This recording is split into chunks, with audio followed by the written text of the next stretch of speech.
بسم الله الرحمن الرحيم لا حول ولا قوة إلا بالله العلي العظيم الحمد لله رب العالمين وصلى الله على سيدنا ونبينا أبي القاسم المصطفى محمد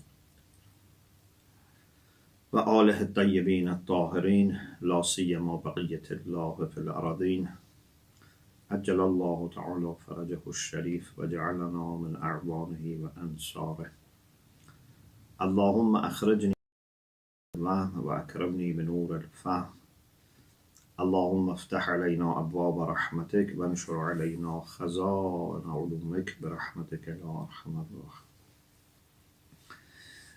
The title for this lesson is توسعه خودی, expansion of one's self. So Ayatollah Mutahari rahmatullah alayh says that human beings have different levels. This, of course, can be discussed in different areas, but basically what he means here is that we have two types of self, two types of khud. In Farsi we say khud, two types of self. One is lower self, one is higher self. Lower self is the one that we need to resist, we need to control, we need to change, we need to purify. Higher self is the one that we need to flourish, we need to free from prison, we need to become. The higher self is a result of having a special spirit which Allah says, it's my spirit. نَفَخْتُ فِيهِ مِنْ رُوحِي. When Allah talked to the angels about prostration before Adam ala nabiyina wa alayhi salam, he said, فَإِذَا سَوَّيْتُهُ وَنَفَخْتُ فِيهِ مِنْ رُوحِي فَقَعُوا لَهُ سَاجِدِينَ. So this is what causes us to have a special self which is like an angel or even can be better than an angel. But the lower self is based on our lower realities, like being a physical mass, being a living being, and being an animal, because we are جسم نامی حساس متحرك بالإرادة, as logicians say. So we are jism, we are a physical mass. We are nami, means we are living, like plants. And we are animals. So we have sensation, we can move around voluntarily. But if we remain up to this level and think and plan up to this level of being a physical mass which has a life and is like an animal, then the self, the understanding of ourself that we have is lower, is safely. But if we go to humanity, which is on top of being an animal, then it is LV, it's higher self. Sometimes philosophers or maybe spiritual writers, they say human beings are ملک حیوانی نباتی جمادی. Every human being is an angel who is an animal, who is a plant, and who is a physical mass, physical object. Is jism, because of our body we are jism. We are a physical or material mass. Nabat, we are like animals, breathing, growing, having reproduction. We are like animals, we can move around and have understanding. And we are like angels. So every human being is an angel, an animal, a plant, and a physical mass. Not in the sense that we have four beings, four types of existence separately. We are one mawjud, one being, one existent, but with different levels. Like Ayatollah Muhtar says, like one building with different floors. Imagine in one floor, we are like physical bodies. In the second floor, like plants. You have heard, sometimes they say someone is in the vegetative state. This is when the life is at the level of being a plant. Then there is third level, being like animal. An animal has more functions than a plant. And then being like an angel. If our human virtues develop, our human qualities develop. So one being with different levels, different dimensions or aspects. Mullah Sadra, rahmatullah alayh, used to say, "An-nafsu fi wahdatiha kullul quba." Nafs in its unity, nafs is one thing, but has different faculties and different powers, different aspects and different powers. For example, thinking, faculty of for appetite, faculty for anger, faculty for thinking. All these are part of and dimensions of one nafs. We are one. Yeah, every person is one person, one reality, but different levels. At the level of being like an angel, there is no conflict. Angels have no conflict. If there are millions of angels, they have no conflict. The late Imam Khomeini used to say, if all the prophets live together, imagine if you bring 124,000 prophets in one city, they will have no problem at all. They would have no enmity, no rivalry, no conflict. But if only two people, have not purified their nafs and they operate at the level of an animal or a plant or physical body, they may have conflicts, even two people. Sometimes two people cannot live together in a city or village. Sometimes thousands of people can live together peacefully. So at the level of being an angel, there is no conflict at all. And you don't see that presence of others, happiness of others is any issue for you. Indeed, you will be happier if there are others. Yeah? If you see good people around you, it makes you happier. But when you come down to the level of animal self or lower, then presence of others can become an issue. And then you would see yourself as someone in isolation from the rest. The main thing for an animal is to look after himself or herself. What he needs takes from others. Doesn't have concern about others. Unless there are social animals that then they may have concern for people in their own group, not about others, even animals of other groups from the same type. For example, if there is a group of,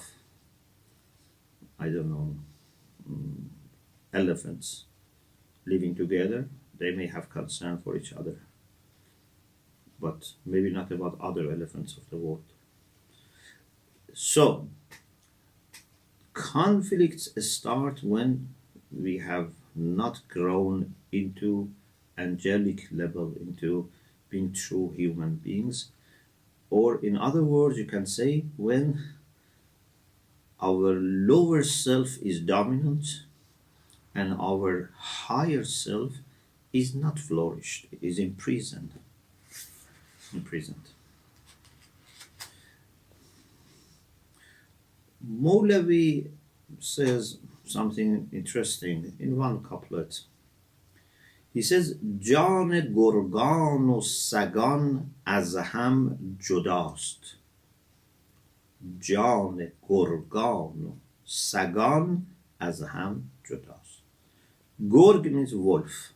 Gorgon means wolves. Sagan is plural from sag. Sag means dog.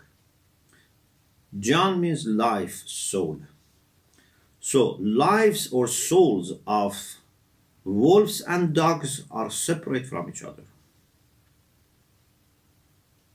Wolves with respect to dogs, and also even wolves inside their own group. A wolf is not, for example, charitable towards another wolf.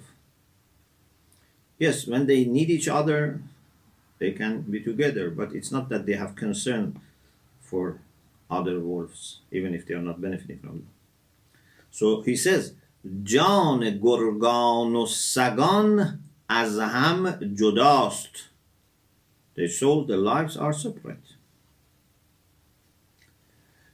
متحد جانهای شیران خداست. But lions of God. Lion is the animal which is considered different from dogs and wolves and other animals. Lion is the one that is considered in literature not only as a brave animal, but as an animal which has the capacity of looking after others.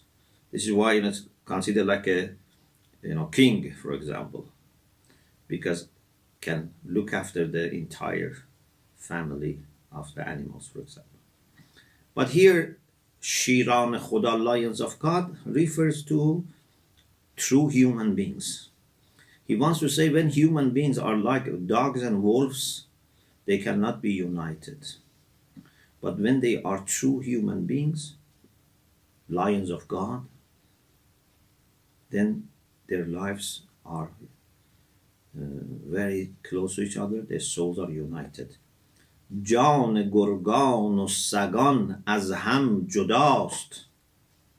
متحد جانهای شیران خداست. متحد means united.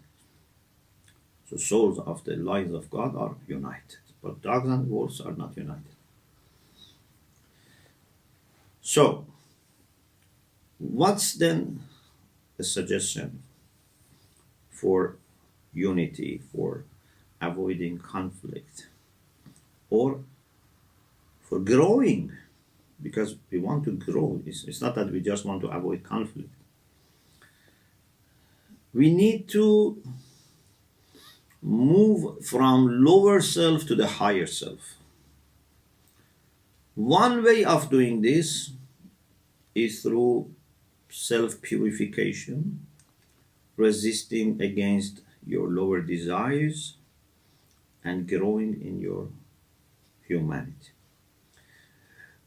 But we can explain it in another way as well, and that is by expanding and stretching your limited self.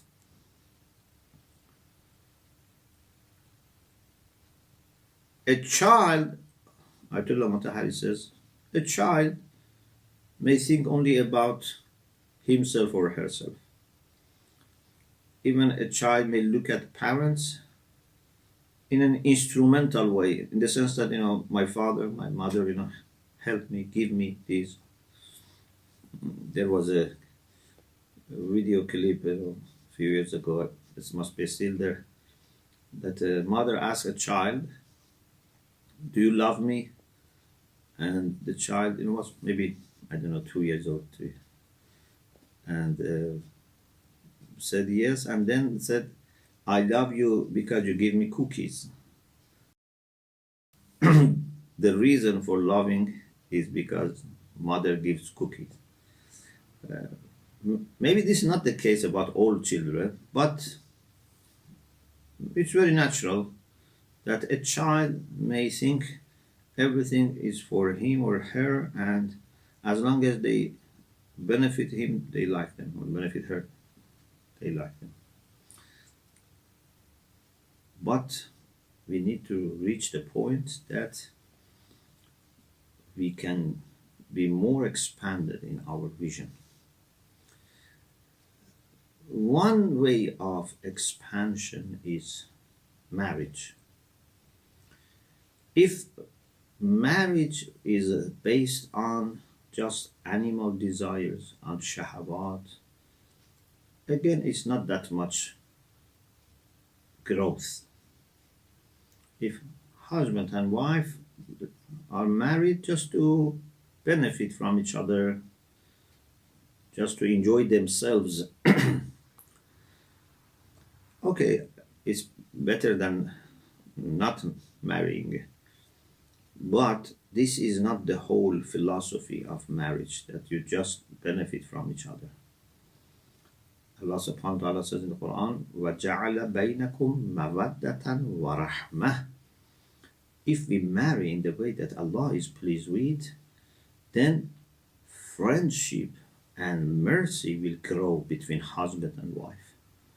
A time may come that one of them becomes, for example, ill, cannot help. One maybe is in prison, for example, I don't know, unjustly.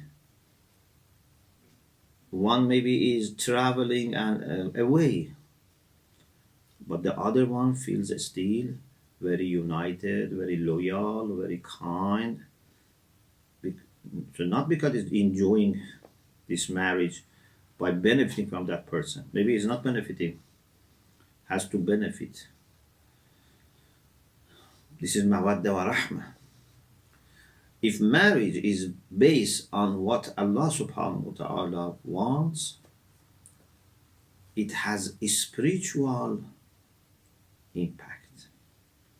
And that is by growing yourself.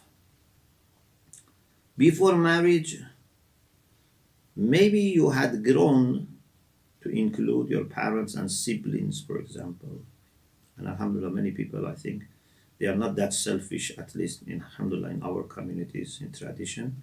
Overall, normally, every person is concerned at least about his father, mother, siblings, at least. But some people know, they just think about themselves. When they marry, there is a chance, not guaranteed, there's a chance that maybe, okay, now they think about a bigger unit, a bigger self, which includes themselves and their spouse, husband or wife. Now, it's not only my happiness that matters. My wife or my husband should also be happy. And sometimes we feel happier if the other party is happy. We are happy to sacrifice our comfort so that the other party is happier. If there is only, for example, little, I don't know, of something, we are happier if the other party takes it. For example, there is, only one fruit. Okay, I'm happier to see that my wife is eating or my husband. So everyone offers to the other one. Sometimes there is, maybe a back and forth offering. You said, no, you eat. No, you eat. Then may they just make it half. So this is growth in one's self. This is growth in one's self. If it's not just based on exchange and, taking and giving. What I am taking from this marriage. I'm not taking anything from. I don't want to be in this. Because I can do the same without being married. No, this is not the mentality. Then you have children. Even you become larger in your heart. Yourself is growing. Ayatollah Mutahari says, ego is like a liquid, as an analogy. When this container was for one person, ego is more. When it grows to include two people, but you have the same ego, so it becomes lighter. Yeah, because now the container is more. And when it's, for example, with children, it becomes lighter. So if marriage is considered in Islam as a spiritual method, it's because we don't look at marriage as, a way of getting pleasure. We don't look at marriage as a way of serving our lower self. We look at marriage with the ability to help us with purification, getting rid of, or at least weakening our ego. He says there are certain aspects that in family can grow. Of course, if we have had, he says, ulama, great ulama, that they never married because they wanted to be very spiritual. They never married. Or maybe there are people who don't find the right partner to marry.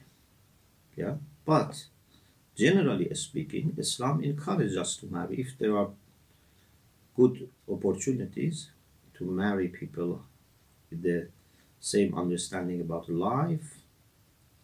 So it's sunnah to marry. So it's not haram not to marry. It's not depriving you from closeness to Allah if you don't marry. But if possible, it's better to marry, although there were some spiritual masters who didn't marry by choice. But Ayatollah Mutahari says maybe they didn't, those who had choice and they didn't marry, maybe they didn't then have the experience of married people, which brings its own way of growth. Maybe there are some types of growth that when you are married, you can have. Why? Because there are some types of training, we can say, some types of exercise, some types of controlling yourself and anger that through marriage and sometimes through also father, mother, you can get. In other words, if I want to make it very simple, there are some types of hardship also, some types of patience that you need to grow, and that comes through marriage, because marriage is not something also easy. To get rid of your ego, get rid of your preferences, get rid of your planning sometimes is hard, but anything hard can also, if it is done in the right way, be a way to grow. So if there is a choice, it's better to marry because it helps us with a spiritual growth. He mentions things like, for example, bravery. He says bravery cannot be achieved when you are only at home or at a school or at your work. Bravery needs also environments that help with growth. For example, he quotes a story from Mawlavi again. Mawlavi says that there was a Zahid, a person who had ascetic life, a person who was devoted to prayer and dua and had no interest in dunya. But this person had told some soldiers that because I don't want to be deprived of the benefits and reward of a struggle and jihad for the sake of God, if there is any battle, anything that you need to defend, let me know so that I get reward of this as well. I don't want to be deprived of the reward of being a mujahid. So he says, after some time they informed him that tomorrow you must be ready because we need to move somewhere to fight against the enemies. So he went and joined them, and when they were there, they were informed that enemies have attacked. So those who were trained, those who were used to this, quickly they started, moving and riding their horses towards the enemies. But this Zahid, who had no experience, when he started, putting on his dress and making du'as and zikrs, etc., it took time. By the time he was ready to move, Mawlavi says the soldiers came back and they had finished the job. So this person was very sad that he couldn't have, any chance of sharing with them. So they saw that he's very sad. They said, okay, we have one person from enemies that has killed many of our people, and he deserves, for example, I don't know, justice, etc. You can kill him. He's arrested. You can kill him. And they knew that it's, safe because he's arrested. Anyway, I'm not commenting on the story because someone who is arrested, should not be killed. It's just a story. But this person could not even kill the arrested person. After some while, they found that the arrested person has attacked him and is trying to kill him by chewing his, neck, although he was arrested. So they managed to separate them and save him. They said, what happened? You had sword, he was arrested. He said, when I was close to him, he looked at me with his eyes and said, Pekh. In Farsi, when sometimes we want to frighten someone, we say Pekh. So this person then lost his, he fainted and, lost his control and fell down. So what Mawlavi wants to say is that you can be a great person, but if you don't have experience of taking part in training and, in going to battle, you may not develop bravery, you may not be ready. Or for example, about swimming. You may be a great doctor or engineer or teacher or cook or driver. You may read lots of things about swimming, but if you don't go to the pool or sea and you don't try and experience and train yourself, you don't become a good swimmer. Okay? So there are things that you need to be put into them so that you grow. And family life is like this. In the same way with social responsibilities, unless you are put and experience, you may not grow in that aspect. So this is one level of growth inside family. But this is not enough.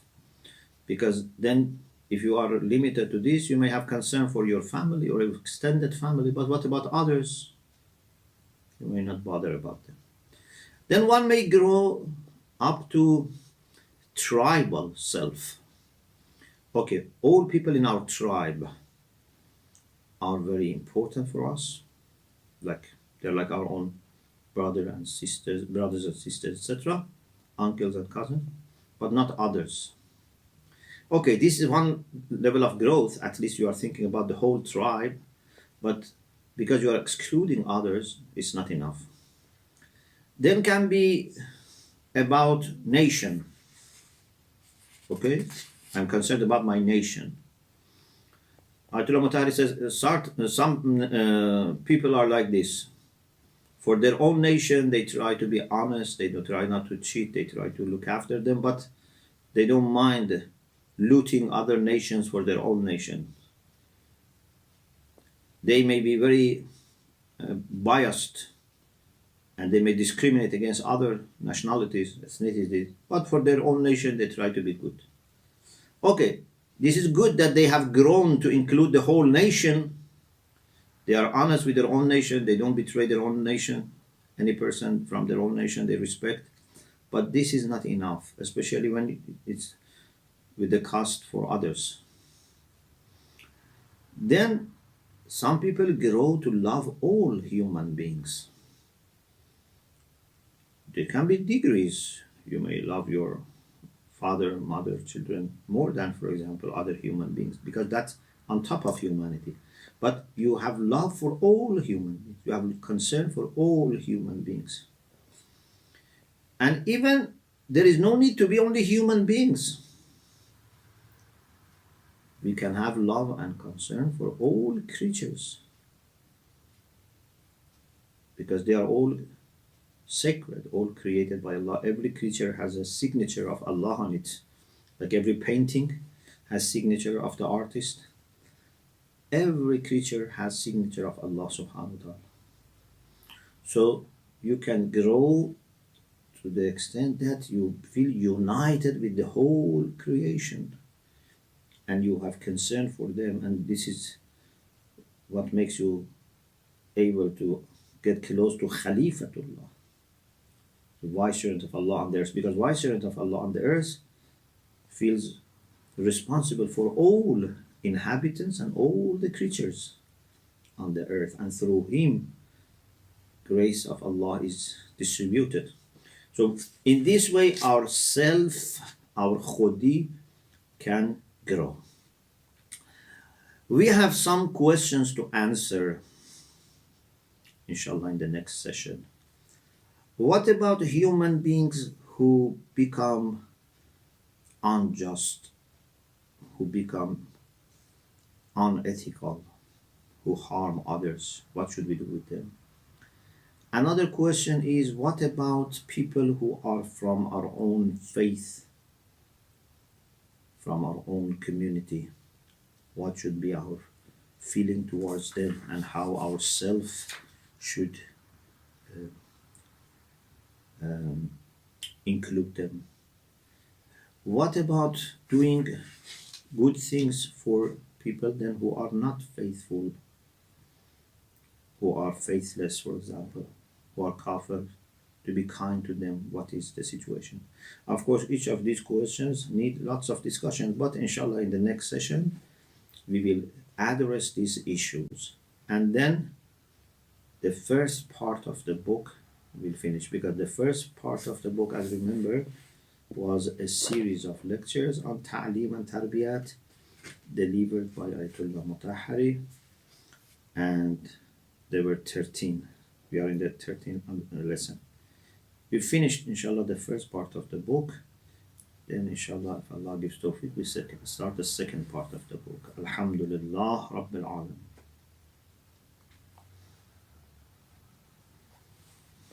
Jazakallah. May Allah bless you. AK was. Please mention your city first. Assalamu alaikum. Alaykum as-salam wa rahmatullah. I'm from New York, and Marana, this like Khudi, Yes. Nafs, split, they are separate thing or they are the same thing? And how to define the Nafs? Because Nafs, Allah says the Nafsullah too. What is the Nafs? Nafs and ruh are two terms that are used, and they can be used in different ways. But many times we use them in this series of lectures and similar series of lectures like self-knowledge. We use them in the same sense. When I say human soul or human spirit, we mean the same thing. But in philosophy, soul, as I said, can be for plants. Even rose flower has a soul. Animals have souls. Human beings have soul, which includes plant soul or vegetative soul and animal soul. So we have to find out, based on the context, what is meant by nafs. But most of the time when I say human soul, or our spirit, I mean the same.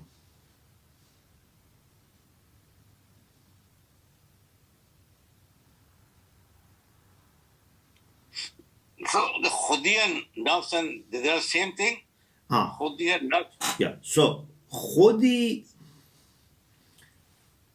every nafs, every person, depending on the condition, the level of his or her progress, experiences one type of self. So either your soul is at the level of lower self, or you have managed to go to the higher self. Yeah, it has potentials for reaching higher self or being in the lower self. So when we look at people around us, some of them are at the first level, some are at the second level. Like, imagine some people are in the first floor, some people are in the second floor.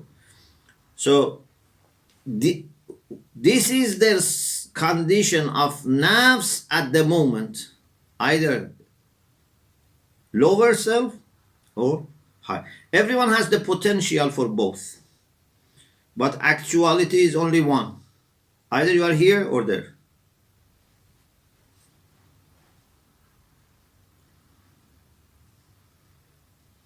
But you, Salam. Salam alaikum. Even in the nafs, there is Dr. Amara, Dr. Lawwama, Dr. Mutmainna. Yeah, so nafs, when it is in the lower self, is ammara, means ammaratun bisu, commands to do bad things. When reaches the top, is mutma'inna, at the top. Nafs al-lawwama is the one that has left nafs ammara but has not reached the top, is in the middle, like at the beginning of the second level, but not very far from the lower self, nafs al-lawwama. So may do bad things but would blame himself or herself, but has not reached full potential of nafs mutma'inna. This is lawwama, in the middle.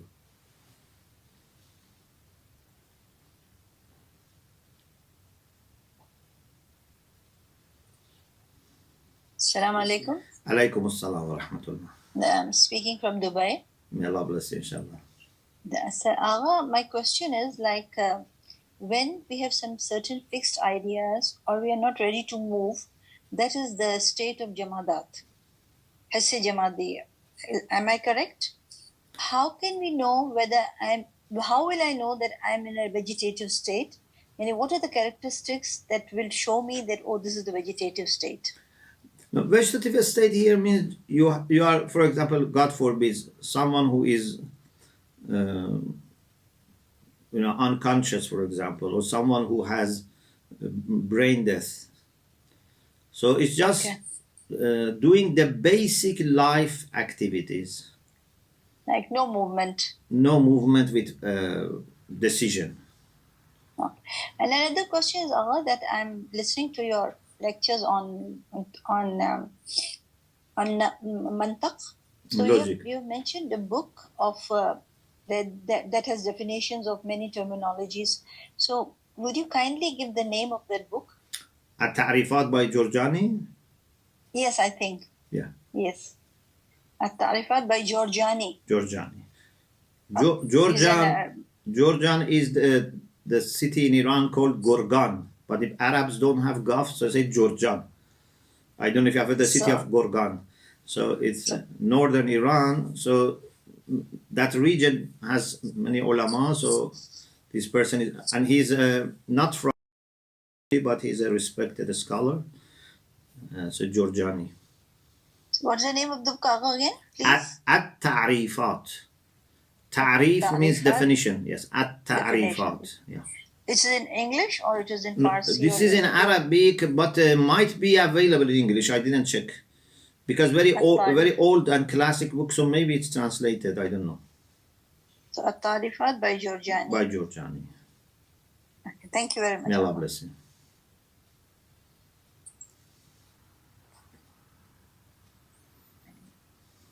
Assalamu alaikum, Sheikh. Alaikum assalam wa rahmatullah.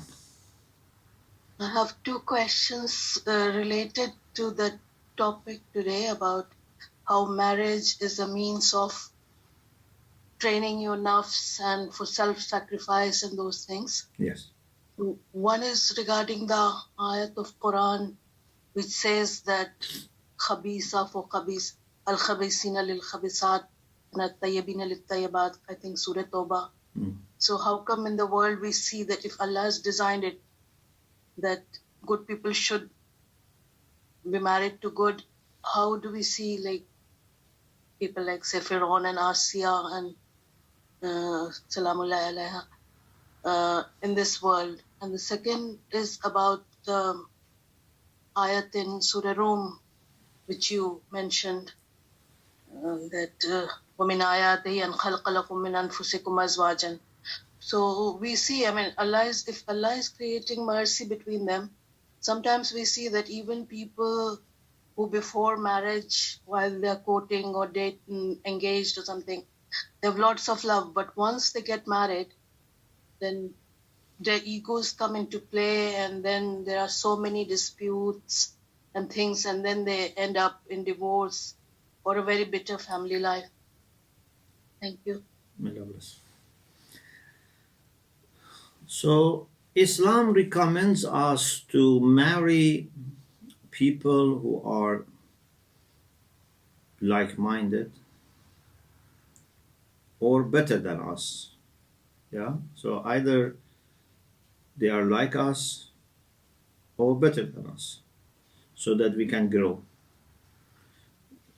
I should not, voluntarily marry someone that is khabis or khabitha, someone who is bad. No one should voluntarily marry Fir'aun, yeah, and say, because I want to grow. No, voluntarily you don't do this. But sometimes, either because the person that you marry was at that time good and later changed when had power, changed, or maybe based on your available information and evidence and consultation, you thought that he is a good person, and then it turned out that no, there were hidden issues. Or maybe by mistake you married someone, and then you realize that that person is not a good person. So, if you are planning, you go by the recommendation of finding good people, pious believers who belong to good families, good upbringing, etc. But if it happens that you have married to someone that is not good for different reasons, then here, as much as possible, the priority is to fix the problem, to fix this marriage, especially if you have children. And if it needs sacrifice, it needs, patience. So, not generally speaking, there can be exceptions. You try to offer sacrifice, time, so that you safeguard this family. But nothing should be done by taking, unnecessary risk. I marry and then inshallah I will be patient and I will get reward. No. If you marry good people, of course, we shouldn't expect to marry perfect people. Even good people have problems. Yeah, I am not perfect, so I shouldn't expect anyone to be perfect. Even if I marry someone who is perfect, I will suffer most of the time. Yeah, because a perfect person has plans for his life for every moment, and if I'm not up to that level and I don't love to grow, I suffer. Yeah, I want, for example, to enjoy myself in certain ways, but a perfect person may not want to do that. But maybe for my sake would compromise. But I'm saying it's not that we expect to marry perfect people, and even if we happen to marry to perfect people, we shouldn't think that we would have no problem. We need to grow. So, in marriage, always there are issues. Internal issues, sometimes there are external issues. How to, for example, meet our finance. Yeah. How, for example, to look after someone who has become ill, for example, in the family. Then you have children. illness, I don't know, akhlaq of children, their school, marriage. Sometimes you have happy marriage, but then your daughter or son has no happy marriage. You suffer. So marriage is a journey which we know cannot be free from difficulties. If you are lucky, difficulties are not about the relations, are about other issues. If you are not lucky, even your relation can be troublesome. But Mu'min has ability to rely on Allah subhanahu wa ta'ala and turn everything into his or her advantage. Even in the relations, if there is problem, this can be turned to your advantage. You can grow. Like wife of Pharaoh. The problem was in the relation. The problem was on their understanding of themselves and their role in this world. So fundamental. One is a devoted mu'minah.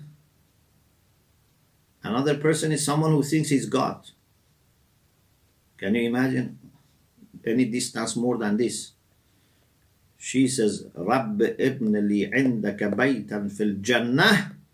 And this one says to people, Ana rabbukumul a'la. How can you live with someone that has so much of arrogance that says, I am your highest Lord? But she was able. And also based on history, she had lots of pressure coming from Pharaoh. So we can rely on Allah and turn in everything into our advantage, everything an opportunity to grow. But because we are not sure about ourselves, we don't ask for problems. We don't volunteer for problems. Yeah? But if they happen, we should not take this as a bad sign. We should say, maybe this is the way for me to grow. Maybe I can achieve in this more than what I have achieved through all my years of worship, through this patience. Thank you, Sheikh. May Allah bless you, inshallah. Yes, Assalamu alaikum. Alaykum as-salam wa rahmatullah. Because everything needs training. Even like the marriage system going on, marriage without training, they should have proper information, Yes. training, and like otherwise, even you cannot drive without training. So Exactly. It's the whole life driving. Exactly. Yes. Certainly, those who want to marry need training. And they need to ask people with experience, with knowledge, with wisdom to offer them long hours, maybe at least few hours, to know how to deal with problems that may arise or how to prioritize certain things over other things. Yes, you are right.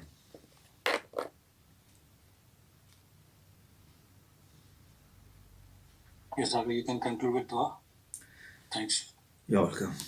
We pray together for Faraj. Bismillah ar-Rahman ar-Rahim. Allahumma salli ala Muhammad wa ala Muhammad. Allahumma kulli waliyaka al-Hujjat ibn al-Hasan. صلواتك عليه وعلى آبائه في هذه الساعة وفي كل ساعة وليا وحافظا وقائدا وناصرا ودليلا وعينا حتى تسكنه أرضك طوعا وتمتعه فيها طويلا وامنن علينا برضاه وهب لنا رأفته ورحمته ودعاءه وخيره اللهم اشف مرضانا اللهم ارحم موتانا اللهم اغفر ذنوبنا اللهم اقض حوائجنا اللهم يسر أمورنا اللهم اجعل عواقب أمورنا خيرا برحمتك يا أرحم الراحمين. التماس دعاء. Thank you. يلا. Hafiz.